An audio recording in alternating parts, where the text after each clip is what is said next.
হ্যাঁ ভাই। আমার নাম কিশোর, আমি মণিপুর থেকে এসেছি, ইন্ডিয়ার দক্ষিণ থেকে। আপনারা জানেন যে কাশ্মীরে আপনাদেরকে যেমন সবাই সন্ত্রাসী বলে ডাকে, তেমন মণিপুরে আমরা যারা স্থানীয়, আমরা ওখানে যে কাজগুলো করছি সেজন্য আমাদেরও সবাই সন্ত্রাসী বলে ডাকে। এই কারণে গত 15 দিন আমি এখানেই আছি। মণিপুরে খবর ছড়ানো হয়েছে যে আমি মারা গেছি। আমার মা বাবাও জানে যে আমি মারা গেছি। আসলে সেই ভয়েই আমি বম্বেতে চলে এসেছি। আর মণিপুরে এখন পর্যন্ত আমরা কেউ পিস টিভি দেখিনি। বিভিন্ন ধর্ম সম্পর্কে আমার আগ্রহ আছে, বেশ কিছুটা জানি। আমি গুরুদুয়ারাতে গেছি, চার্চে গেছি, তারপর বাইবেল পড়েছি, সব জায়গাতেই গেছি। তবে আমি এখন পর্যন্ত এটা জানি না যে মুসলিমরা কেন দাড়ি রাখে। আর ইসলাম ধর্মে কি আছে সেটা কোনো হিন্দি বইতে পাইনি, ইংরেজি বইতে পাইনি, মণিপুরেও পাইনি। তাই আমি বলবো আপনারা যদি এই বইগুলো মণিপুরে পাঠানোর ব্যবস্থা করেন তাহলে খুব ভালো হয়। আর আমি যদি এখানে হিন্দি বা ইংরেজিতে কোনো বই পাই তাহলে আমি সেটা কিনতে রাজি আছি। ভাই, আপনি প্রশ্ন করলেন যে কাশ্মীরে যেমন মুসলিমরা যুদ্ধ করছে, জিহাদ করছে, একইভাবে মণিপুরের অধিবাসীরাও যুদ্ধ করছে, লড়াই করছে। আর উনি মণিপুর থেকে চলে এসেছেন, এখানে এসেছেন মণিপুরে বিভিন্ন ঝামেলার কারণে 15 দিন এখানে আছেন। তিনি ইসলাম সম্পর্কে জানতে চান। আর উনি জানতে চেয়েছেন যে মণিপুরে কেন পিস টিভি দেখা যায় না। হ্যাঁ, আর জানতে চেয়েছেন যে মুসলিমরা কেন মুখে দাঁড়িয়ে রাখে। আপনার প্রশ্ন দুটো। ভাই, কাশ্মীরের কথা আমি আগেও বলেছি যে সবাই জিহাদ করছে, কথা আমি বলবো না। সবাই কিন্তু জিহাদ করছে না। এক মিনিট, আমার কথাটাকে ভুল বুঝেছেন। আমি বলছি আপনারাই ঠিক করছেন। আপনার প্রশ্ন বুঝতে পেরেছি ভাই। আচ্ছা, আমি কখনোই বলিনি আপনি ভুল। আর আপনার প্রশ্নটাও খুব সুন্দর। তবে এটাও পরিষ্কার করি, কাশ্মীরে যেসব মানুষ যুদ্ধ করছে অনেকেই হয়তো সত্যিকারের জিহাদ করছে না। কেউ কেউ নিজেদের স্বার্থ উদ্ধারের জন্য খারাপ কাজ করছে। যারা আল্লাহ সুবহানাহু ওয়া তাআলার আদেশ নির্দেশ মেনে যুদ্ধ করছে তাদের যুদ্ধকে বলতে পারেন জিহাদ ফি সাবিলিল্লাহ।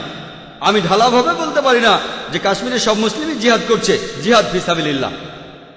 এবারে মণিপুরের বিষয়টা নিয়ে বলি। আমি জানি যে মণিপুরে এখন খুব যুদ্ধ চলছে, আর সে যুদ্ধের কারণে আপনি এখানে। হতে পারে এটা আল্লাহর ইচ্ছা, হয়তো এমনটা আল্লাহর ইচ্ছা। যুদ্ধের কারণে আপনি এখানে এসেছেন। হয়তো এই দুনিয়ায় শান্তিতে থাকার পাশাপাশি আপনি পরকালেও শান্তি পাবেন, ঠিক আছে? আপনি আমার লেকচার শুনলেন শান্তির উপর।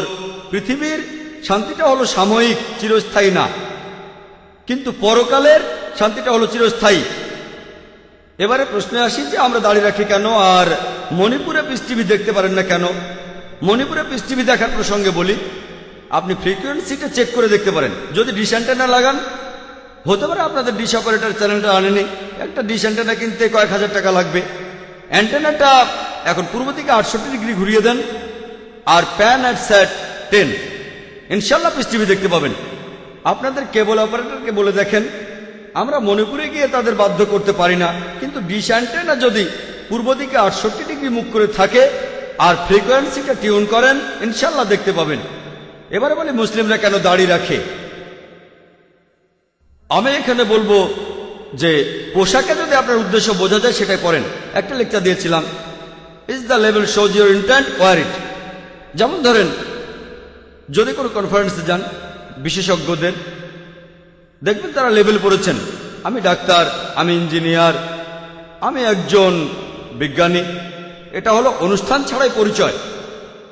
যদি আপনি শুধু ডাক্তারদের কোনো কনফারেন্সে যান, তাদের স্পেশালিটি লেখা আছে, যেমন ডক্টর অমুক, কার্ডিওলজিস্ট, নিউরোলজিস্ট, নেফ্রোলজিস্ট। হার্টের সমস্যা হলে কার্ডিওলজিস্ট, যদি আপনার সমস্যা হয় কিডনিতে তাহলে নেফ্রোলজিস্ট, যদি ব্রেনের সমস্যা হয় নিউরোলজিস্ট। আনুষ্ঠানিক পরিচয় পবিত্র কোরআনে সূরা আনামের 54 নম্বর আয়াতে উল্লেখ করা হয়েছে। কোরআন বলছে, ওয়া ইজা জা আকাল্লাযিনা ইউমিনুনা বিআয়াতিনা ফাকুলু সালামুন আলাইকুম। যদি তাদের কাছে আসো যারা আমার আয়াতে ঈমান আনে, তাদের বলো সালাম আলাইকুম, তাদের বলো শান্তি বর্ষিত হোক। ইসলাম আমাদের বলে তোমরা বলো আসসালামু আলাইকুম। এটা শান্তির ধর্ম। কমপক্ষে প্রতিদিন প্রত্যেক মুসলিম অন্তত পক্ষে 5 বার সালাত আদায় করে। যখন সে দৈনিক 5 বার নামাজ পড়ে, যদি সে শুধুমাত্র ফরজ নামাজগুলো আদায় করে, যেটা আবশ্যকীয়, 5 বার গুণ 2 নামাজ আদায় শেষ হলে বলি আসসালামু আলাইকুম ওয়া রাহমাতুল্লাহ, আসসালামু আলাইকুম ওয়া রাহমাতুল্লাহ। আমার ডান দিকে যত লোক আছে তাদের সবার উপর আল্লাহর শান্তি বর্ষিত হোক। আমার বাম দিকে যত লোক আছে তাদের সবার উপর আল্লাহর শান্তি বর্ষিত হোক।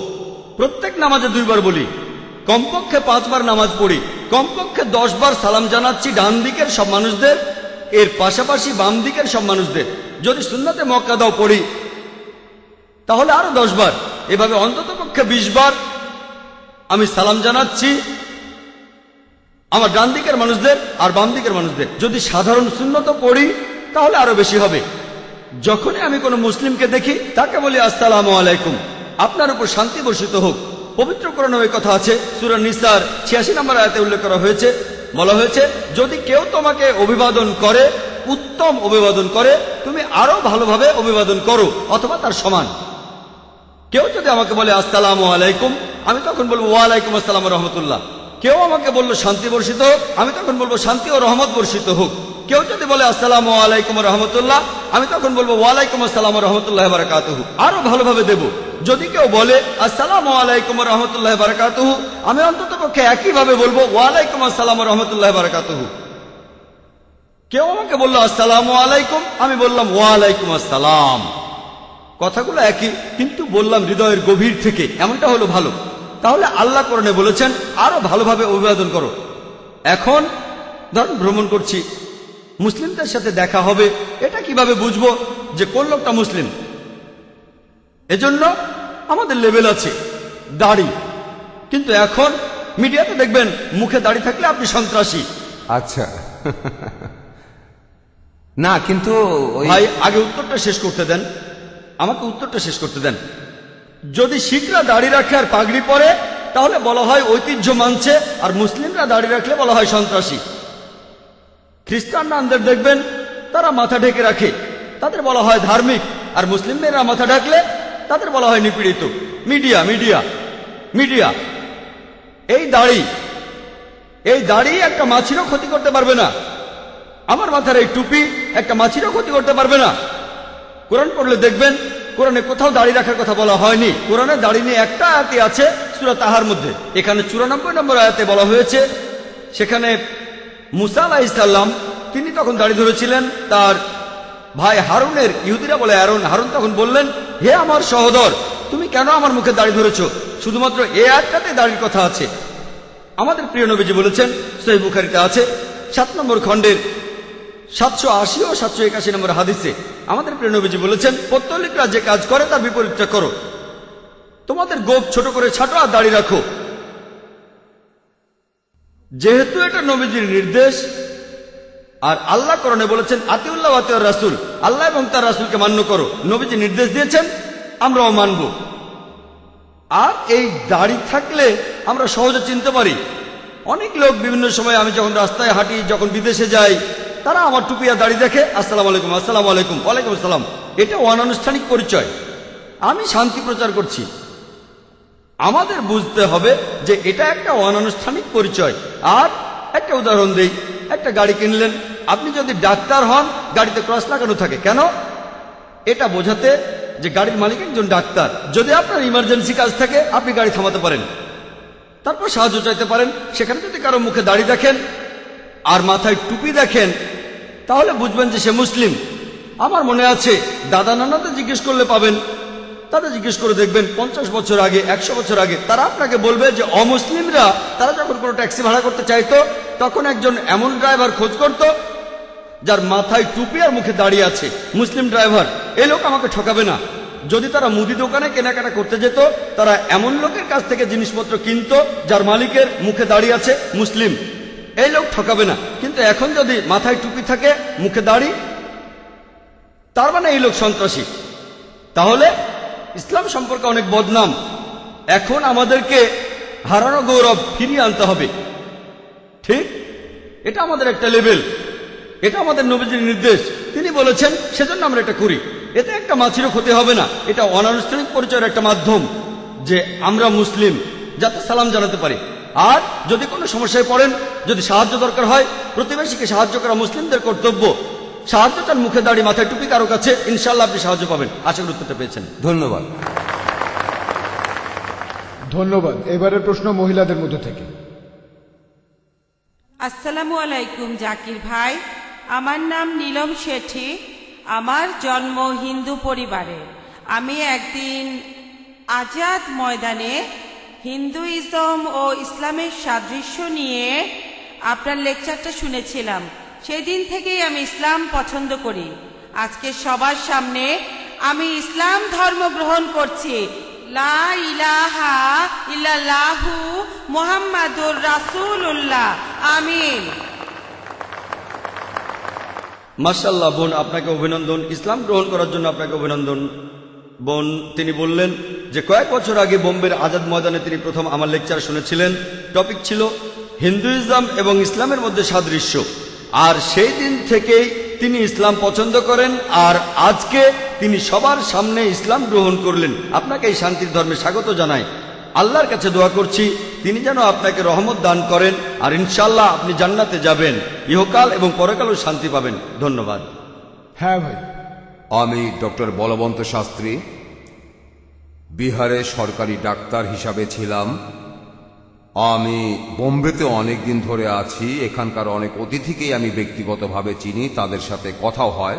আপনাদের এই অনুষ্ঠানে উপস্থিত থাকতে পেরেছি, আমি সেই জন্য সবাইকে হাত জোর করে নমস্কার জানাচ্ছি। আমি এখানে আপনার কাছে শুধু একটা ব্যাপারেই জানতে চাইব। হিন্দু দর্শনে একটা কথা আছে, বাসুভেই বা কুটুম্বাকাম। বাসুভেই বা কুটুম্বাকাম, পুরো পৃথিবী আমার আত্মীয় পরিবার। হিন্দু দর্শনে আমরা এমনটাই দেখি। আর সর্বে ভবান্তু সুখিনা সর্বে ভবান্তু নিরাময়া। সবাই সুখে থাকুক, সবাই আনন্দে থাকুক, সবাই ভালোভাবে জীবিকা উপার্জন করুক, সবাই ভালো থাকুক। হিন্দু দর্শন থেকে আমরা এমনটাই জানতে পারি।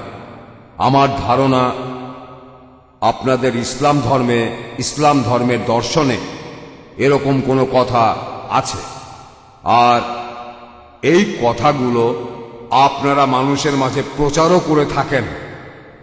তবে অত্যন্ত আশ্চর্যের সাথে আমি দেখছি, আর আপনাকেও এই কথাটা বলছি, এই ব্যাপারে আপনারা পবিত্র কোরআনের কথাগুলোর অর্থ ঠিকভাবে পৃথিবীর সামনে তুলে ধরতে পারেননি। এখন কোরআনের এই কথাগুলো আর আপনাদের কথা মানুষ তো তাহলে ভুল বুঝবে। এখন আপনি দেখবেন যে পুরো পৃথিবী জুড়েই যেভাবে সবগুলো মিডিয়ায় কোরআন আর ইসলাম সম্পর্কে যেসব খারাপ খবর শোনা যায়, এগুলো আগে তেমনটা শোনা যেত না। যেমন ধরেন কট্টরপন্থী, চরমপন্থী, আতঙ্কবাদী, এটা সব জায়গায়। তাহলে আমি কি বুঝব এখানে আপনার কথার মধ্যে কোনো ভুল আছে, নাকি মানুষ কোরআনের ভুল ব্যাখ্যা করছে, নাকি আমাদের সামনে যে খবর তুলে ধরা হচ্ছে পবিত্র কোরআনের কথাগুলো সেটা ভুলভাবে তুলে ধরা হচ্ছে। ইসলাম তো সবসময় শান্তির কথা বলে, কিন্তু এখন পৃথিবীর সামনে ইসলামের ইমেজ খুব খারাপ। ধন্যবাদ ভাই, সুন্দর আর ইম্পর্টেন্ট প্রশ্ন করেছেন। আপনি বললেন যে হিন্দু দর্শনে আপনারা মানেন যে পুরো পৃথিবীর মানুষ পরিবারের মতো। এই পরিবারের সবাই সুখে শান্তিতে বসবাস করবে, আয় করবে, আনন্দ করবে, উপভোগ করবে। এটাই উনার প্রশ্ন। ইসলামেও কি এরকম কিছু আছে? উনি বললেন যে ইসলামেও একই রকম কথা আছে। তারপর উনি আমাকে প্রশ্নটা করলেন যে এই কোরআনের কথা সব মানুষের কাছে পৌঁছানো উচিত। এখন মুসলিমরা তারা কি পবিত্র কোরআনের ভুল ব্যাখ্যা করছে, নাকি মানুষজনই পবিত্র কোরআনের কথাকে ভুল বুঝছে? এখন আমরা দেখি যে মুসলিমদের সবাই বলছে সন্ত্রাসী, বলছে মৌলবাদী, চরমপন্থী। এখানে আসলে সমস্যাটা কোথায়? আপনার প্রথম প্রশ্নের ব্যাপারে আমি একমত যে হিন্দু ধর্ম এই কথা বলছে যে পুরো পৃথিবী একটা পরিবার, সবাই একসঙ্গে আনন্দে থাকবো, উপভোগ করব। ইসলাম এরকমই কথা বলছে, শুধু শেষেরটা আলাদা। আল্লাহ পবিত্র কোরআনে সূরা হুজুরাতের 13 নম্বর আয়াতে উল্লেখ করেছেন, ইয়া আইয়ুহান নাসু ইন্না খালাকনাকুম মিন যাকরিন ওয়া উনসা ওয়া জাআলনাকুম শুউবান ওয়া কাবাইলা লিতারাফু ইন্না আকরামাকুম ইনদাল্লাহি আতকাকুম ইন্নাল্লাহা আলিমুন খাবীর। হে মানুষ জাতি, আমি তোমাদের সৃষ্টি করেছি এক পুরুষ ও এক নারী হতে, পরে তোমাদেরকে বিভক্ত করেছি বিভিন্ন জাতি আর গোত্রে, যাতে তোমরা অন্যের সাথে পরিচিত হতে পারো, এজন্য না যে একে অন্যকে ঘৃণা করবে। তাহলে কোরআন বলছে যে পৃথিবীর সব মানুষ, তাদের সব পূর্বপুরুষ, তাদের সবার আর আমাদের সবার পূর্বপুরুষ একটা যুগল, আদম হাওয়া। আল্লাহ তাদের শান্তিতে রাখুন। পরে আল্লাহ আমাদের ভাগ করেছেন বিভিন্ন জাতি আর গোত্রে, রং আলাদা, ভাষা আলাদা, যাতে অন্যের সাথে পরিচিত হতে পারি। আর আল্লাহ সুবহানাহু ওয়া তাআলা যেটা দিয়ে আমাদের বিচার করবেন সেটা আমাদের সম্পদ না, গোত্র না, বর্ণ না, গায়ের রং না, আমাদের লিঙ্গ না, সেটা হলো তাকওয়া। আর আল্লাহ বলেছেন তোমাদের মধ্যে, এই সূরা হুজুরাতের 13 নম্বর আয়াতে আছে, আল্লাহ তাআলা এখানে বলেছেন তোমাদের মধ্যে অধিক মর্যাদা সম্পন্ন সেই ব্যক্তি যার তাকওয়া আছে। আল্লাহ তাআলা যে জিনিস দিয়ে আমাদের সবার বিচার করবেন। ভাই কথা বললে আমার উত্তরটা শুনতে পাবেন না, আপনি আরেকটা প্রশ্ন করবেন। ভাই আগে আমাকে উত্তরটা দিতে দেন। আপনি এখন আপনার প্রশ্নটা নিয়ে আরেকজনের সঙ্গে কথা বলছেন, এটা আমার পেশা ভাই।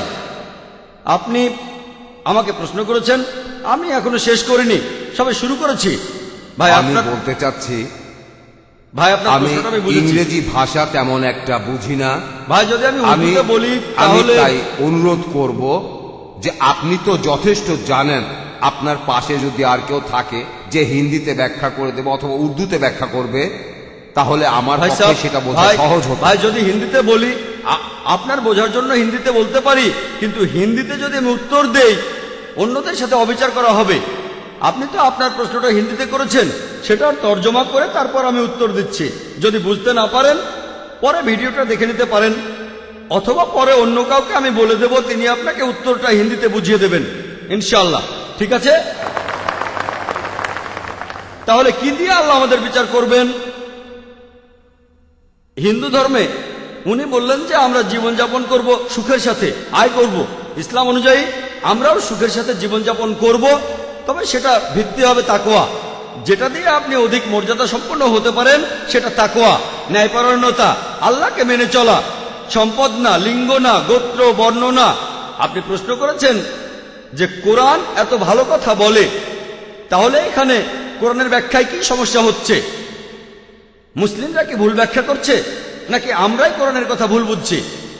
এজন্যই আমরা এই অনুষ্ঠানের আয়োজন করেছি। ইসলাম কি মানুষ জাতির জন্য সমাধান? সমস্যা হলো মিডিয়া এভাবে তুলে ধরছে ইসলামকে। আমরা মুসলিমরা, দোষটা আমাদের। আমি আপনার সাথে একমত, আমরা মিডিয়ার ব্যাপারে এক্সপার্ট নই, দোষটা আসলে মুসলিমদেরই। আর এটা প্রত্যেক মুসলিমেরই দায়িত্ব, সে ইসলাম ধর্ম প্রচার করবে, কোরআনের কথাগুলো প্রচার করবে পুরো মানুষ জাতির জন্য। আমরা আমাদের দায়িত্ব পালন করছি, চেষ্টা করছি, যথাসাধ্য চেষ্টা করছি। এখন সাধারণ মানুষকে জানানোর ভালো উপায়, এখানে দেখেন কত মানুষ, হাজার হাজার মানুষ আজ এই অনুষ্ঠানে। আমি জানি না কতজন, তবে আমাদের জন্য এই সংখ্যাটাও কম। 1 লাখ মানুষ, সেটাও আমার কাছে অনেক কম। আমার দরকার লক্ষ লক্ষ দর্শক, সেজন্য আমরা স্যাটেলাইট চ্যানেলে সরাসরি অনুষ্ঠান করি। আমাদের দর্শক প্রায় 6 কোটি। 6 কোটি, 1 লাখ বা 2 লাখ মানুষ তো নস্যি। আমি আল্লাহ তাআলার কাছে সাক্ষ্য দিতে পারি, মানুষের কাছে ইসলামের বাণী আমি পৌঁছে দিয়েছি। আর 6 কোটি হলো মাত্র 1%। এটা আসলে কম। পৃথিবীর জনসংখ্যার 1%, মোট জনসংখ্যা 600 কোটি। যেটা করতে হবে, আমাদের মুসলিমদের এখন মিডিয়ার সামনে আসতে হবে, আরো চ্যানেল খুলতে হবে, প্রচারের পরিমাণ আরো বাড়াতে হবে। আর আমি আপনার সঙ্গে একমত, মানুষের মধ্যে কিছু ভুল ধারণা আছে। আর সেজন্যই আপনি যেমন বললেন, মুসলিমদের এখন বলা হচ্ছে চরমপন্থী, বলা হচ্ছে মৌলবাদী, সন্ত্রাসী। আর আমার লেকচারটাও এগুলো নিয়েই, যে কি উত্তর দেবেন যদি কেউ আপনাকে বলে আপনি চরমপন্থী, আপনি সন্ত্রাসী, আপনি মৌলবাদী। আশা করি ইনশাআল্লাহ এই লেকচারটা শেষ হওয়ার পরে আপনি হিন্দিতে উত্তরটা পাবেন। আশা করি উত্তরটা পেয়েছেন। হ্যাঁ ভাই, এবারে পরের প্রশ্ন। প্রণাম গুরু, আমার নাম বিলাস কাকবে, আমি নায়ার হসপিটালের মেডিকেলের ছাত্র। আমার মতে আমরা খুবই ভাগ্যবান যে মানুষ হিসাবে জন্মাতে পেরেছি। প্রাণী হিসাবে আমরা আলাদা, লক্ষ লক্ষ বছরের বিবর্তনের মাধ্যমেই এটা সম্ভব হয়েছে। তাই আপনার মতে আমাদের এই মূল্যবান জীবন কোন কাজে লাগানো উচিত? মানে আমাদের জীবনের সবচেয়ে গুরুত্বপূর্ণ কাজটা কি? আমাদের এই জীবনের আসল উদ্দেশ্যটাই কি হওয়া উচিত? ভাই বললেন আপনি নায়ার হসপিটালে মেডিকেল স্টুডেন্ট। আপনাকে বলি, আমিও নায়ার হসপিটাল থেকে পাশ করেছি। আমিও একই মেডিকেল কলেজ থেকে পাশ করেছি। নায়ার হসপিটাল পাশ করেছি 1991 সালে, আনুমানিক 16 বছর আগে। ভাই প্রশ্ন করলেন যে আমরা এই মানুষের জীবন পেয়েছি, এখন এই জীবনটাকে কিভাবে কাজে লাগাবো? আল্লাহ পবিত্র কোরআনে বলেছেন, সূরা জারিয়াতের 56 নম্বর আয়াতে উল্লেখ করা হয়েছে, ওমা খালাকতুল জিন্না ওয়াল ইনসা ইল্লা লিয়াবুদুন, আমি সৃষ্টি করেছি জিন এবং মানুষকে শুধু আমার ইবাদতের জন্য। ইবাদত মানে তাকে মেনে চলা। তাই পৃথিবীটা আমাদের জন্য শ্রেষ্ঠ কর্তব্য আল্লাহ তাআলার নির্দেশগুলো মেনে চলা, যাতে শান্তিতে থাকতে পারি ইহকালে এবং পরকালে। মানুষ জাতির যিনি স্রষ্টা, তিনি প্রশ্নটা সঠিক উত্তর দিতে পারবেন। পবিত্র কোরআনের সূরা মুলকের 2 নম্বর আয়াতে উল্লেখ করা হয়েছে, আল্লাহ জি খালাকাল মাউতা ওয়াল হায়াতা, আল্লাহ তাআলাই সৃষ্টি করেছেন মৃত্যু এবং জীবন পরীক্ষা করার জন্য তোমাদের মধ্যে কর্মে কে উত্তম। পৃথিবীতে আমাদের এই জীবন, এটা পরকালের জন্য পরীক্ষা। আমরা সবাই পরীক্ষা দিচ্ছি। আর আপনি যদি আল্লাহ তাআলার আদেশগুলো মানেন আর তার কথা মতো যদি জীবনযাপন করেন আর শান্তি বজায় রাখেন, আল্লাহর কাছে নিজের ইচ্ছাকে সমর্পণ করে, তাহলে আপনি ইহকালেও সফল হবেন, পরকালেও সফল হবেন। আশা করি উত্তরটা পেয়েছেন। হ্যাঁ, কিন্তু আমরা যারা তরুণ, আমাদের কোন কাজটা করা উচিত? আচ্ছা, আপনারা কি করবেন? আপনারা এই কোরআন পড়বেন, পবিত্র কোরআন পড়েন, কোরআনের কথাগুলো নিজের জীবনে প্রয়োগ করেন। যদি আপনারা বেদ পড়েন, দেখবেন বেদেও বলছে এক ঈশ্বরের কথা, মূর্তি পূজা চলবে না। পবিত্র বেদ বলছে ভবিষ্যতে একজন ঋষি আসবেন, ভবিষ্যতে কল্কি অবতার আসবেন, সবাইকে ভালো জিনিস দেখাবেন। এই কল্কি অবতার হলেন মুহাম্মদ সাল্লাল্লাহু আলাইহি সাল্লাম। এই কোরআন আল্লাহ তাআলার সর্বশেষ ও চূড়ান্ত আসমানি কিতাব, নাজিল হয়েছে শেষ ও চূড়ান্ত নবী মুহাম্মদ সাল্লাল্লাহু আলাইহি সাল্লামের উপর। এই কোরআন পড়েন, মেনে চলেন, তাহলে শান্তিতে থাকতে পারবেন ইহকালে, আর পরকালেও শান্তিতে থাকবেন। আশা করি উত্তরটা পেয়েছেন। Thank you sir. হ্যাঁ বোন। আমার নাম আরতি, আমি একজন অমুসলিম। আপনার কাছে আমার প্রশ্নটা হলো, তার আগে আমি আপনাকে এই জ্ঞানগর্ভ লেকচারের জন্য ধন্যবাদ জানাচ্ছি। আমি আজকে ইসলাম ধর্ম সম্পর্কে অনেক কিছু জেনেছি। আপনার লেকচারে শুনেছি, আমি যতখানি বুঝেছি যে ইসলাম এমন একটা ধর্ম যেটা বিশ্বাস করে শান্তি, সাম্যবাদ এবং বিজ্ঞানসম্মত যুক্তিবাদী চিন্তায়। এমনটা যদি হয়ে থাকে, তাহলে ইসলাম কিভাবে আল্লাহর ধারণায় বিশ্বাস করে, অথবা ইসলাম কিভাবে বেহেশত বা দোজখকে বিশ্বাস করে, যদি সেটা যুক্তিবাদী হয়? বোন, আপনি প্রশ্ন করলেন, বললেন এটা জেনে আপনার ভালো লেগেছে যে ইসলাম একটি শান্তির ধর্ম, আর ইসলাম একটা বিজ্ঞানসম্মত ধর্ম, যৌক্তিক ধর্ম। তারপর বললেন যদি ইসলাম যৌক্তিক ধর্ম হয়ে থাকে, তাহলে ধর্মটা কিভাবে বিশ্বাস করে ঈশ্বরে, কিভাবে বিশ্বাস করে বেহেশত আর দোজখে। বোন, ঈশ্বরের অস্তিত্ব প্রমাণ করতে পারবেন বিজ্ঞানের মাধ্যমেই। যদি কোনো নাস্তিককে প্রমাণ দেখাতে চাই, যদি কোরআনের সত্যতা প্রমাণ করতে চাই, তাহলে বিজ্ঞানের সাহায্য নেব। বর্তমানে এটাই সবচেয়ে শ্রেষ্ঠ উপায়। আগেকার দিনে এটা ছিল অলৌকিক কাজ, তারপর আসলো সাহিত্য আর কবিতার যুগ। প্রত্যেক যুগেই কোরআন হলো অলৌকিকেরও অলৌকিক। কোরআন সবসময়ের জন্য অলৌকিক। এই কারণে বলছি, আমার কথা শুনলে বুঝবেন আমি প্রমাণ করেছি। আর যে মানুষটা বিজ্ঞানের কথা বিশ্বাস করে, যদি সে নিরপেক্ষ হয়, তাহলে মানতে বাধ্য হবে যে কোরআন হলো আল্লাহর বাণী। যদি সে বিজ্ঞানে বিশ্বাস না করে, যদি নিরপেক্ষ না হয়, যদি বুঝতে না চায়, তাহলে সম্ভাবনা বেশি যে সে পবিত্র কোরআন বিশ্বাস করবে না। সেজন্য আমি বলেছি যে আজকে বিজ্ঞান ঈশ্বরকে বাতিল করছে না, ঈশ্বরের কিছু ধারণাকে বাতিল করছে। আপনি যদি বিজ্ঞানের কথা বলেন, ঈশ্বরের কথা যদি বলেন, বেশিরভাগ বিজ্ঞানী ঈশ্বরের অস্তিত্বে বিশ্বাস করে। এখন আগেকার দিনে ফ্রান্সিস বেকনের কথা অনুযায়ী তিনি বলেছেন যে বিজ্ঞান সম্পর্কে অল্প জ্ঞান থাকলে আপনি হবেন নাস্তিক, তবে বিজ্ঞান সম্পর্কে অনেক জানলে আপনি ঈশ্বরে বিশ্বাস করবেন। এরপরে বেহেশত আর দোজখ নিয়ে আপনার প্রশ্নের উত্তর দেই। আপনি কোরআন পড়লে দেখবেন কোরআনের বিজ্ঞান সম্পর্কে যা কিছু বলা হয়েছে, আনুমানিকভাবে বলতে পারেন যে বিজ্ঞান সম্পর্কে এসব কথার 80% একেবারে 100% সঠিক হয়েছে। বিশ্বজগৎ কিভাবে সৃষ্টি হলো, পৃথিবীর আকার কেমন, চাঁদের আলোর কথা, তারপর সূর্য তার নিজের চারপাশে ঘুরে, পানিচক্র, ভূগোল, বোটানি ইত্যাদি।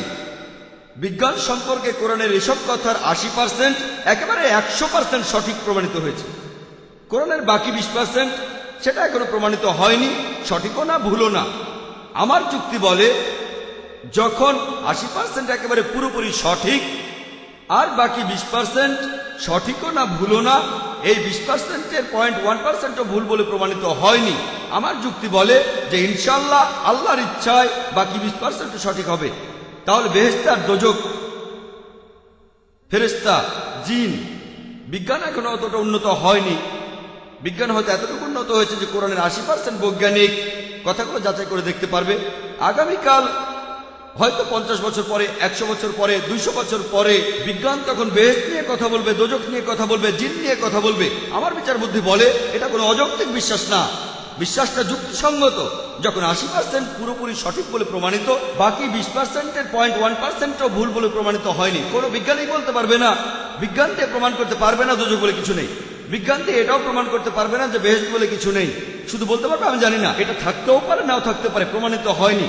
আমার যুক্তি বলে এই 20% এখনো ভুল বা সত্য প্রমাণিত হয়নি, বাকি 80% পুরোপুরি সঠিক। একজন বিজ্ঞান মনস্ক মানুষ হিসেবে, একজন যুক্তিবাদী মানুষ হিসেবে আমি বলবো যে ইনশাআল্লাহ আল্লাহর ইচ্ছায় বাকি 20% সঠিক হবে। সেজন্য আমি বিশ্বাস করি দোজখে, বিশ্বাস করি বেহেশতে, এছাড়াও আমি ফেরেশতা আর জিন বিশ্বাস করি। আশা করি উত্তরটা পেয়েছেন। আমার কিছু ব্যাপার পরিষ্কার করা প্রয়োজন, কিছু ব্যাপারে জানা দরকার। এই প্রশ্নটার সাথে প্রাসঙ্গিক। হ্যাঁ স্যার, আপনি এখন বললেন যে বিজ্ঞান ও আল্লাহর ধারণায় বিশ্বাস করে, ইসলামও সেটাই বিশ্বাস করে।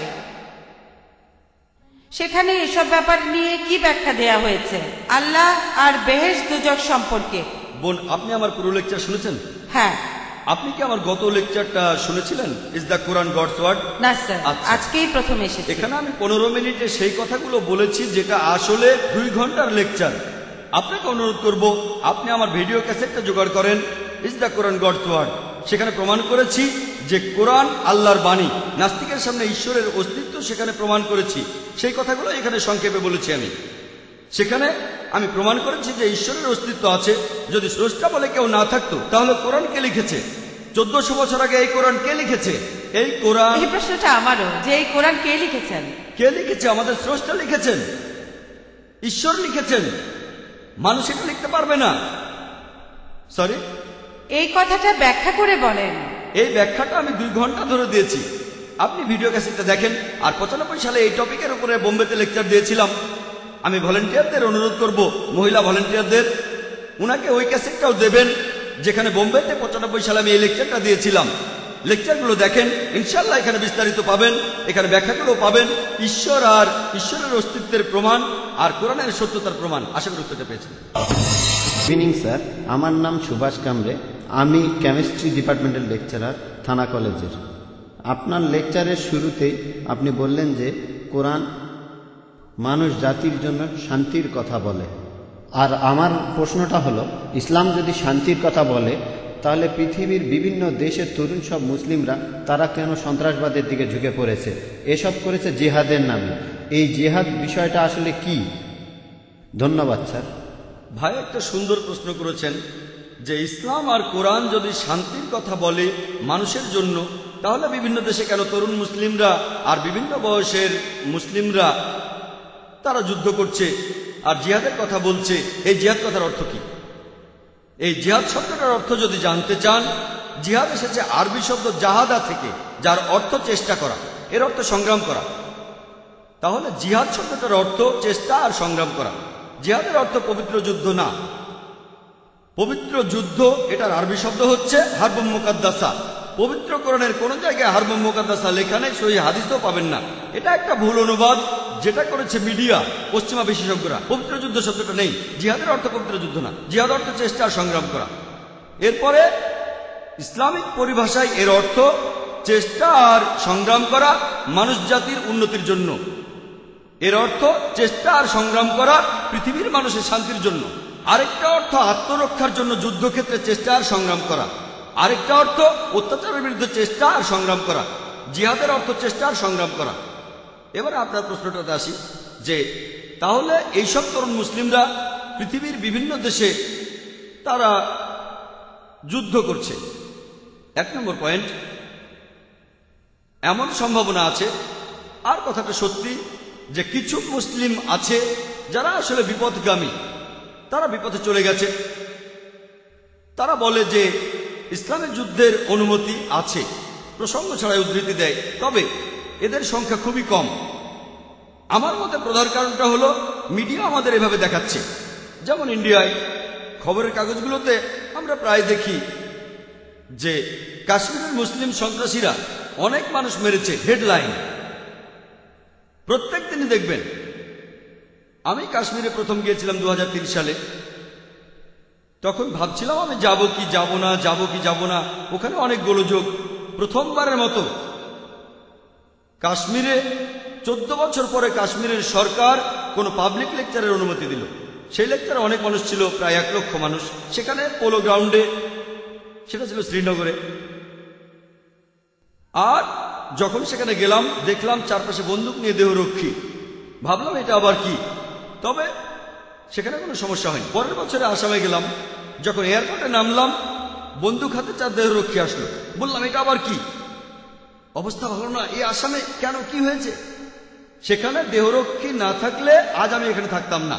কিন্তু খবরের কাগজে আমরা কি দেখি যে আসামে হত্যা আর অরাজকতা চলছে? কাশ্মীরের চাইতে আসামে অনেক বেশি মানুষ মারা গেছে। এলটিটি এর ব্যাপারে কে বলে? এলটিটি চেনেন? তামিল, তাদের বলা হয় তামিল টাইগার্স, হিন্দু সন্ত্রাসী বলা হয় না কেন?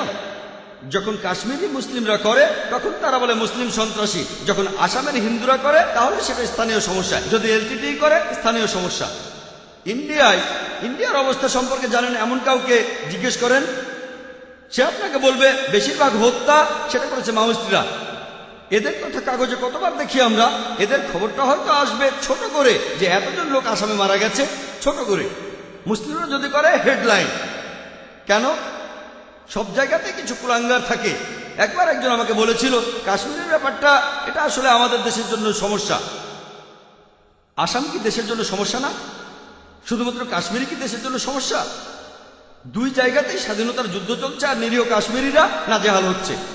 সব জায়গায় তারা অপদস্থ হচ্ছে। যদি আফগানিস্তানে যান সেখানে আপনি কি দেখবেন? আমেরিকানরা সেখানে গেল আর তাদের বলল সন্ত্রাসী। তারপর আপনি দেখেন প্যালেস্টাইন, ইহুদিরা, হিটলার তাদের বের করে দিয়েছিল, জার্মানি থেকে তাড়িয়ে দিল। প্যালেস্টাইনিরা, আরব জ্ঞাতি ভাইরা, তারা বলল আহলান আহলান, আমাদের ঘরে আপনাদের স্বাগতম। চিন্তা করেন, একজন লোকের ঘর নেই, মাথায় ছাদ নেই, আপনি তাকে আপনার ঘরে নিয়ে আসলেন, কয়েকদিন পরে সে আপনাকে তাড়িয়ে দিল, আপনি দরজায় দাঁড়িয়ে বলতে লাগলেন ও আমার ঘর কেড়ে নিয়েছে, আমার ঘর ফিরিয়ে দাও, তখন আপনি সন্ত্রাসী। এটা কি? দেখতেই পাচ্ছেন, এই হলো মিডিয়া, এটা মিডিয়া। তাহলে দেখবেন বসনিয়াতে কি হয়েছিল, মুসলিমদের হত্যা করা হলো। আমি আপনার সঙ্গে একমত, মুসলিমরাও সেখানে যুদ্ধ করেছিল, কিন্তু তাদের উপর অবিচার হয়েছে। মানবতা বলে কিছু নেই। প্যালেস্টাইনের ঘটনার কি উত্তর দেবেন? অথবা ধরেন ইরাক, তাদের নাকি রাসায়নিক অস্ত্র আছে। আমি সাদ্দাম হোসেনের পক্ষে বলছি না, আমি তাকে ভালো মুসলিম মনে করি না, তবে সাদ্দামের সময় ইরাকে কিছু সমস্যা ছিল, আমেরিকানরা আসার পরে সেগুলো অনেক গুণ বেড়ে গেছে। ঠিক সেই রাসায়নিক অস্ত্র কোথায় গেল? যেহেতু জর্জ বুশ বলেছে যাও আক্রমণ করো, তাই আক্রমণ। যে লোকটা সবচেয়ে বেশি মানুষের মৃত্যুর জন্য দায়ী সে হলো জর্জ বুশ। 1 নম্বর সন্ত্রাসী হলো জর্জ বুশ।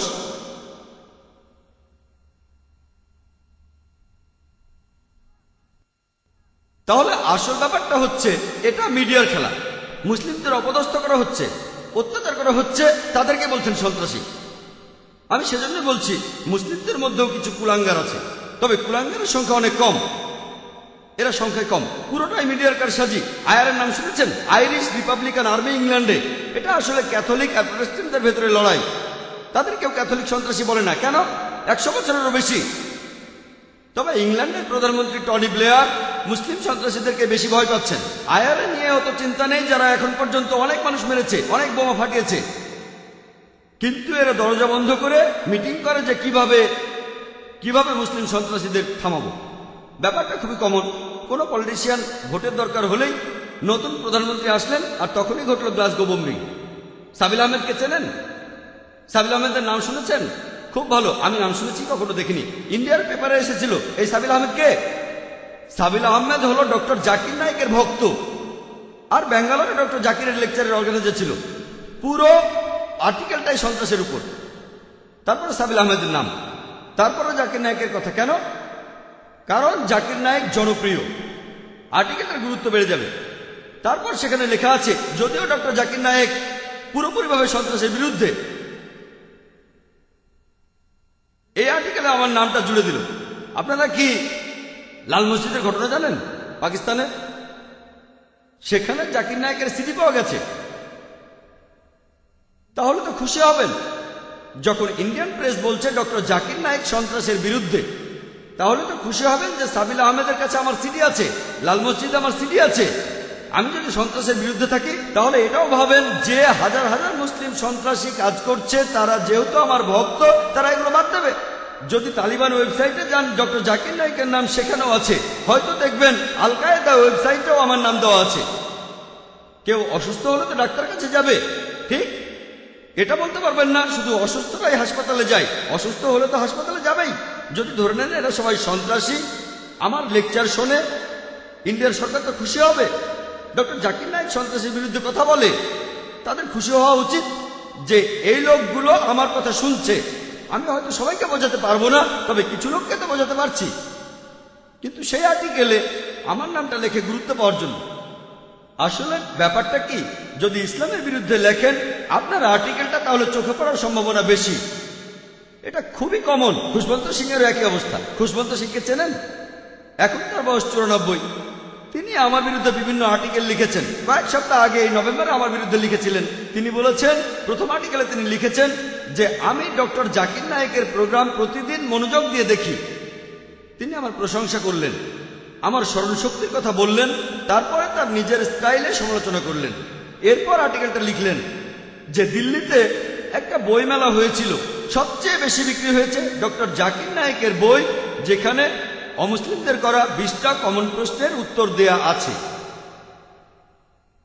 ও এই লোকের স্মরণশক্তি অসাধারণ, ইত্যাদি ইত্যাদি। তবে আমি তার 4টা প্রশ্নের উত্তর দেব। তারপরে বললেন শূকরের মাংস, অ্যালকোহল, বহুবিবাহ আর পর্দা নিয়ে হিজাব। সেই আর্টিকেলটা পড়ে দেখেন। এখানে বিস্তারিত বলার মতো সময় নেই। শূকরের ব্যাপারে বলেছি এটা নির্লজ্জ প্রাণী, 70টার বেশি রোগ ছড়ায়, আর শূকর হলো যথেচ্ছ যৌনাচারের একটা প্রতীক। আমি বলেছিলাম শূকরের মাংস খেলে আপনার ব্যবহার শূকরের মতো হবে। এই শূকরের মাংস হচ্ছে যথেচ্ছ যৌনাচারের একটা প্রতীক। তিনি বললেন আমি এটা জানতাম না।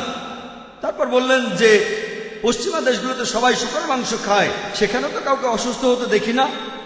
দেখেন, ডাক্তাররা আমাদের বলে পতিতালয়ে গেলে এইডস হতে পারে, তবে পতিতালয়ে যারা যায় তাদের সবার এইডস হয় না। পার্সেন্টেজটা খুবই কম, খুব কম মানুষেরই সেটা হয়। একইভাবে শূকরের মাংস যারা খায় তাদের সবার এই রোগগুলো হয় না। তবে এখন আমেরিকানদের অর্ধেকেরও বেশি মানুষ হাইপার টেনশনে ভুগছে। এর একটা কারণ শূকরের মাংস খাওয়া। তারপর অ্যালকোহল নিয়ে বলেছেন, ডক্টর জাকির নায়েক বলেছেন অ্যালকোহল খেয়ে এই রোগগুলো হতে পারে। তিনি বললেন যে কোরআন অ্যালকোহলের বিরুদ্ধে না, কোরআন আসলে মাতাল হওয়ার বিরুদ্ধে। এখন তিনি কোরআনের ব্যাখ্যা করছেন। এই হলো মিডিয়া। তিনি লিখলেন আমার বয়স এখন 94 বছর। আমার জীবনে প্রত্যেক দিনই আমি মদ খেয়েছি। আমি কখনোই মাতাল হইনি, কখনো অসুস্থও হইনি, আর আমি কখনোই কোনো মানুষকে আহত করিনি। এখন ওনার এই কথাগুলো, 94 বছর বয়স, জীবনে কখনো মাতাল হননি। আমি এমন অনেকের কথা জানি যারা আমাকে বলেছে যে মদ খেয়ে অনেকবারই আমরা মাতাল হয়েছি, জীবনে কখনো অসুস্থ হননি। হয়তো ভুলে গেছেন 94 বছর বয়স, কখনো কাউকে আহত করেননি, আহত করেছেন আমাকে। তাহলে বুঝতে পারছেন, আপনি যদি ইসলামের বিরুদ্ধে আর্টিকেল লেখেন, বিখ্যাত কারো বিরুদ্ধে লেখেন, আর্টিকেলটা গুরুত্ব পাবে, লোকজন খবরটা পড়বে। একইভাবে এটাও দেখেন, পৃথিবী জুড়ে মুসলিমদের ইমেজ হলো তারা সন্ত্রাসী। কেউ কেউ হয়তো স্বাধীনতা যুদ্ধ করছে। চিন্তা করেন, যদি আপনাকে বলি ব্রিটিশ সরকার বলেছে ভগৎ সিং সন্ত্রাসী, ভগৎ সিং কি সন্ত্রাসী? সন্ত্রাসী নাকি সন্ত্রাসী না? Yes sir. ভগৎ সিং কি সন্ত্রাসী ছিলেন? কাজটা সন্ত্রাসীর মতো ছিল। কিন্তু আপনার মতে কি সন্ত্রাসী? না। আমার মতেও তিনি সন্ত্রাসী ছিলেন না। যেহেতু ব্রিটিশ সরকার বলেছে ভগৎ সিং একজন সন্ত্রাসী, তার মানে এই না যে সে কথাটা আমাদের মেনে নিতে হবে। আমাদেরকে বুঝতে হবে যে এটা আসলে মিডিয়ার একটা কারসাজি। সেজন্য আজকের লেকচারের টপিকটা সেরকম ছিল, যেন শান্তিতে থাকতে পারি। আশা করি উত্তরটা পেয়েছি। ধন্যবাদ স্যার। এবারে শেষ প্রশ্ন মহিলাদের মধ্য থেকে। আসসালামু আলাইকুম ডক্টর নায়েক, আমার নাম নিতা, আমি মিডিয়ায় কাজ করি। আমার প্রশ্নটা হলো, পূজার প্রসাদ নেওয়া কি মুসলিমদের জন্য হারাম, আর কেন? বোন, আপনি প্রশ্ন করলেন যে মুসলিমদের জন্য পূজার প্রসাদ খাওয়াটা হারাম কিনা।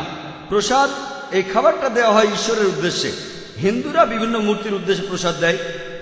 পবিত্র কোরআনে মোট 4 জায়গায় উল্লেখ করা হয়েছে। সূরা বাকারার 173 নম্বর আয়াতে উল্লেখ করা হয়েছে, সূরা মাইদার 3 নম্বর আয়াতে উল্লেখ আছে, সূরা আনামের 145 নম্বর আয়াতে উল্লেখ করা হয়েছে, এছাড়াও সূরা নাহলের 115 নম্বর আয়াতে উল্লেখ করা হয়েছে, হুররিমাত আলাইকুম মাইতাতু ওয়াদ-দামু ওয়া লাহমুল খিনজির ওয়া মা উহিল্লা লিগাইরিল্লাহ বিহি, তোমাদের জন্য হারাম করা হয়েছে মৃত জন্তু, রক্ত, শূকরের মাংস খাওয়া, আর যে পশু জবাই করার সময় আল্লাহ ব্যতীত অন্য কারো নাম নেওয়া হয়েছে। তাহলে যে পশু জবাইকালে আল্লাহ ছাড়া অন্য কারো নাম নেওয়া হয় সেটা আমাদের জন্য হারাম। আর এই কারণেই পূজার প্রসাদ নিয়ে খাওয়া এটা হারাম ইসলামে। আপনি বেদেও দেখবেন, বেদের কথা বলছে, কারণ বেদ পরিষ্কারভাবেই বলেছে নাদাস্তি প্রতিমা আস্তি, মহান স্রষ্টার কোনো প্রতিমূর্তি নেই, তার কোনো ছবি নেই, তার কোনো মূর্তি নেই, কোনো ভাস্কর্য নেই, কোনো ফটোগ্রাফ নেই, কোনো পেইন্টিং নেই। তাহলে বেদ অনুযায়ী ঈশ্বরকে খাবার নিবেদন করা নিষিদ্ধ। তাহলে দেখছেন যে বেদও এর বিরুদ্ধে কথা বলছে, এটা ভুল। মূর্তির উদ্দেশ্যে খাবার দেওয়াটা ভুল। একইভাবে যেহেতু কোরআন নিষেধ করেছে, মুসলিমদের নিষেধ করেছে খাওয়া যাবে না, নেওয়া যাবে না, এটা ভুল বোন। আশা করি উত্তরটা পেয়েছেন। স্যার, আরেকটা ব্যাপার, আমি একজন শিখ, মাঝে মধ্যেই গুরুদুয়ারায় যাই। গুরুদুয়ারাতে কোনো মূর্তি নেই, মূর্তি পূজা হয় না। গুরুদুয়ারাতেও প্রসাদ বিলানো হয়, এটাকে বলে কানা প্রসাদ। এই প্রসাদও খাওয়া যাবে না, এরকম করার কারণটা কি? সুন্দর প্রশ্ন। এই প্রসাদ তো কোনো মূর্তির উদ্দেশ্যে না। হ্যাঁ ঠিক বোন, আমি আপনাদের গুরু গ্রন্থের একজন ছাত্র। আর দেখবেন যে শিখদের কথা অনুযায়ী ধর্মগ্রন্থ, প্রথমে আদি গ্রন্থ, গুরু গ্রন্থ, এখানে ঈশ্বরের একাত্মবাদ নিয়ে বলা হয়েছে। সেখানে বলা আছে যে মহান স্রষ্টার কোনো মূর্তি নেই, ছবি নেই। মহান স্রষ্টাকে সেখানে বিভিন্ন নামে ডাকা হয়েছে, রাহিম, কারিম, আল্লাহ, অনেক নামে। এখানে আমাদের মিল আছে। তবে দুর্ভাগ্যজনকভাবে যখন গুরুদুয়ারায় যাবেন, যদিও শিখরা এমন কোনো স্রষ্টাকে বিশ্বাস করে না যার কোনো ছবি আছে, তারপরও তারা উপাসনা করে গ্রন্থকে, মনে করে গুরু, কারণ গুরুর এখন নেই। আর সেখানে যে প্রসাদ দিচ্ছেন সেটা পরোক্ষভাবে একই জিনিস। শিখ ধর্মগ্রন্থ বলছে মূর্তি পূজা করা নিষেধ, এখানে তারা পরোক্ষভাবে খাবারগুলো স্রষ্টাকে দিচ্ছে। আর এমনকি গুরু গ্রন্থ বলছে স্রষ্টার খাওয়ার প্রয়োজন হয় না। তাহলে আপনারা স্রষ্টার সামনে কেন খাবার দিচ্ছেন? পবিত্র কোরআনে সূরা আনামের 14 নম্বর আয়াতে বলা হয়েছে আল্লাহ সবাইকে খাওয়ান, কিন্তু তার খাওয়ার প্রয়োজন হয় না। তাহলে স্রষ্টাকে খাবারগুলো কেন দিচ্ছেন? কেন দিচ্ছেন তাকে? তাহলে বোন, আপনারা আদি গ্রন্থ মেনে চলছেন না, আপনারা গুরু গ্রন্থ মেনেও চলছেন না। মহান স্রষ্টার কোনো খাবারের প্রয়োজন হয় না, তিনি কোনো খাবার ছাড়াই টিকে থাকবেন, তিনি সবাইকে খাবার যোগান দেন। আশা করি উত্তরটা পেয়েছেন। ওয়া আখিরি দাওয়ানা আলহামদুলিল্লাহি রাব্বিল আলামিন। আমি দর্শকদের আরো কিছুক্ষণ ধৈর্য ধরে থাকতে বলবো, কারণ স্টেজে আসছেন আমন্ত্রিত অতিথিরা যারা এসেছেন আমেরিকা, কানাডা, আরো বিভিন্ন দেশ থেকে। আমরা সবাই তাদের একটু এক নজর দেখতে চাই।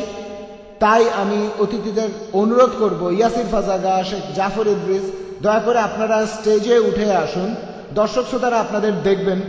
এইসব বিখ্যাত বক্তারা পৃথিবীর বিভিন্ন দেশ থেকে এসেছেন। তারা ডক্টর জাকির নায়েকের চেয়ে অনেক বিখ্যাত। এ কয়দিন তারা এখানেই ছিলেন, অনেক দর্শকে হয়তো তাদের তখন দেখেননি। তাই বক্তাদের অনুরোধ করছি, আমি দর্শকদের অনুরোধ করব একটু ধৈর্য ধরে বসেন, আমরা এখনই অনুষ্ঠান শেষ করব।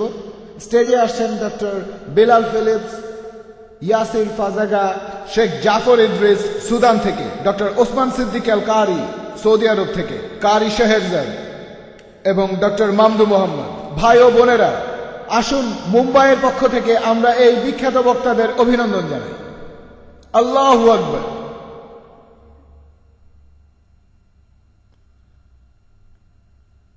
জাযাকাল্লাহ খায়ের। সবাইকে অনেক ধন্যবাদ। গত 10 দিন ধরে এই সব বক্তাগণ আমাদের এখানে বিভিন্ন লেকচার দিয়েছেন প্রতিদিন। আমাদের এখানে ওনাদেরকে পেয়ে আমরা আসলেই গর্বিত। ওনাদের সাথে আমাদের সময়টা আমরা সবাই উপভোগ করেছি। আমরা এই এক্সিবিশন আর কনফারেন্সে ইসলাম ধর্মের কথাগুলা সবার কাছে পৌঁছে দেওয়ার চেষ্টা করেছি, আর ইসলাম সম্পর্কে মানুষের ভুল ধারণাগুলা দূর করার চেষ্টা করেছি, যথাসাধ্য চেষ্টা করেছি আমরা। মাশাআল্লাহ। এখন ডক্টর জাকির নায়েককে অনুরোধ করব আমাদের এই সম্মানিত অতিথিদের পক্ষ থেকে কিছু বলার জন্য। অবশ্য কয়েকজন বক্তা আগেই চলে গিয়েছেন, doctor Anwar Ibrahim, Abdur Raheem Green, Sulaiman Amri, doctor Ahmed Saifuddin, এছাড়া মসজিদে নববীর প্রাক্তন ইমাম, ওনারা আরো আগেই চলে গিয়েছেন। বাকি বক্তারা সবাই স্টেজেই আছেন। ডক্টর জাকির এবারে অনুষ্ঠান শেষ করবেন। প্রথমেই আমি আল্লাহ তাআলাকে ধন্যবাদ জানাই যে আমরা এই 10 দিনের ইসলামিক কনফারেন্সটা সফলভাবে শেষ করতে পেরেছি। আল্লাহ সাহায্য করেছেন বলে এটা সম্ভব হয়েছে। এরপর আমি ধন্যবাদ জানাবো আমাদের বিজ্ঞ বক্তা আর বিশেষজ্ঞদের। তারা পৃথিবীর বিভিন্ন দেশ থেকে এসেছেন, বিভিন্ন এলাকা থেকে, আমেরিকা থেকে, ইংল্যান্ড থেকে, সৌদি আরব থেকে, আরব আমিরাত থেকে, তারপর মালয়েশিয়া থেকে, এরকম বিভিন্ন দেশ থেকে। ওনারা না থাকলে অনুষ্ঠানটার আয়োজন করা সম্ভব হতো না। আর যদিও তারা খুবই ব্যস্ত, মাশাআল্লাহ অনেকেই পুরো 10 দিনই ছিলেন। আপনাদের সবাইকে আন্তরিক ধন্যবাদ। আর ইনশাআল্লাহ আল্লাহ তাদের রহমত করছেন। দোয়া করি আল্লাহ যেন তাদের জান্নাতে পাঠান। আর অন্যান্য সবার পাশাপাশি আমি ধন্যবাদ জানাবো এখানে উপস্থিত দর্শক শ্রোতাদের। ভাই ইউসুফ এস্টেস এসে পৌঁছলেন টেক্সাস থেকে।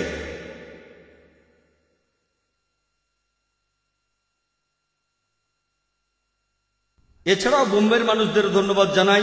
ইন্ডিয়ার মানুষদের ধন্যবাদ যারা আজকের এই অনুষ্ঠানে এসেছেন, ধৈর্য ধরে লেকচার শুনলেন, শান্তির ধর্মের কথা শুনলেন। সবাইকে ধন্যবাদ। ওয়া আখির দাওয়ানা আলহামদুলিল্লাহি রাব্বিল আলামিন। ডক্টর বিলাল ফিলিপস দর্শকদের উদ্দেশ্যে কিছু কথা বলুন। আসসালামু আলাইকুম ওয়া রাহমাতুল্লাহি ওয়া বারাকাতুহু। আমাদের সবার পক্ষ থেকে আপনাদের ধন্যবাদ জানাচ্ছি। আমরা এই ইসলামিক এক্সিবিশন অ্যান্ড কনফারেন্সটা বেশ উপভোগ করেছি, সময়টাও খুব ভালো কেটেছে। আপনাদের সবাইকে ধন্যবাদ জানাই। প্রশ্নোত্তর পর্বে আপনাদের স্বতঃস্ফূর্ত প্রশ্নগুলোর জন্য আল্লাহ যেন আমাদের সবাইকে রহমত করেন। যারা এখনো ইসলামের পথে আসেননি তাদের যেন হেদায়েত করেন। তিনি যেন সব জায়গায় শান্তি বজায় রাখেন সারা পৃথিবীতে ইসলামের মাধ্যমে। আসসালামু আলাইকুম ওয়া রাহমাতুল্লাহি ওয়া বারাকাতুহু।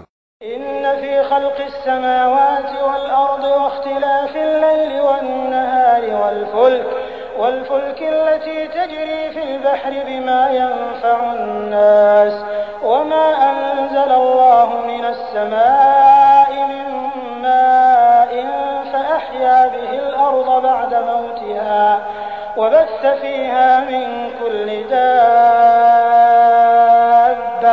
وتصريف الرياح والسحاب المسخر بين السماء والأرض